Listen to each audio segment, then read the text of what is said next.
បងប្អូនពេលធ្វើត្រីចំហុយញ៉ាំម្ដងបងប្អូនធ្វើវិធីបែបណាដែរហើយសម្រាប់ខ្ញុំក៏មានជាអីជាលក្ខដែរនិយាយទៅធ្វើឲ្យតែមកបានញ៉ាំហើយអត់មានក្លិនឆ្អាបចឹងហើយរបៀបដែលខ្ញុំធ្វើបងប្អូនអាចមើលក្នុងវីដេអូនឹងបានខ្ញុំមានត្រីនឹងដូចជាគេហៅត្រីឡាប់យ៉ាយខ្ញុំអត់សូវស្គាល់ច្បាស់ដែរហើយត្រីនឹងខ្ញុំយកវាមកលាងឲ្យបានស្អាតនិយាយទៅខ្ញុំកោសឡើងចង់អស់ពណ៌ខ្មៅហើយត្រីនឹងដំបងឡើងខ្មៅខ្លាំងណាស់ហើយត្រីនឹងខ្ញុំយកវាមកអង្គន់បែបកាឡាធំណាហើយបានយកមកប្រឡាក់គ្រឿងហើយគ្រឿងមានរ៉ូឌីបន្តិចហើយផ្សារស៊ុបបន្តិចហើយខ្ទឹមសសាច់ក្រូចសាច់ខ្ញុំអត់ដាក់បន្តិចទេហើយប្រេងខ្យងហើយនឹងទឹកស៊ីអ៊ីវហើយខ្ញុំច្បោះវាឲ្យវាចូលជាតិជាមួយគ្រឿងឲ្យគ្រឿងចូលជាមួយនឹងសាច់ត្រីហ្នឹង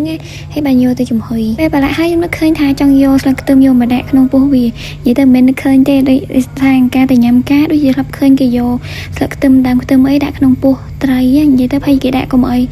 ដាក់ឲ្យវាកាត់ក្លិនឆ្អែតត្រីនឹងមានក្លិនឈ្ងុយដែរអញ្ចឹងហើយហើយបានយកទៅដាក់ចំហុយហើយខ្ញុំចំហុយនឹងឆ្នាំងធំអញ្ចឹងឯងដែរហើយមុននឹងដាក់ត្រីនឹងខ្ញុំយកស្ពៃបូកូនឹងទៅរៀបខាងក្រោមដែរហើយបានដាក់ត្រីពីលើហើយយកស្ពៃបូកូដាក់គ្របពីលើត្រីទៀតនេះទៅដំបងមើលទៅឃើញស្អាតជាងក្រោយស្ពៃបូកូគ្របអស់លីងតែខ្ញុំចូលចិត្តញ៉ាំបន្លែនឹងច្រើនដល់ពេលអញ្ចឹងហើយខ្ញុំដាក់ស្ពៃបូកូច្រើនដល់ពេលញ៉ាំការឃើញគេដូចជាអត់ដាក់ច្រើនទេគេគ្រាន់តែ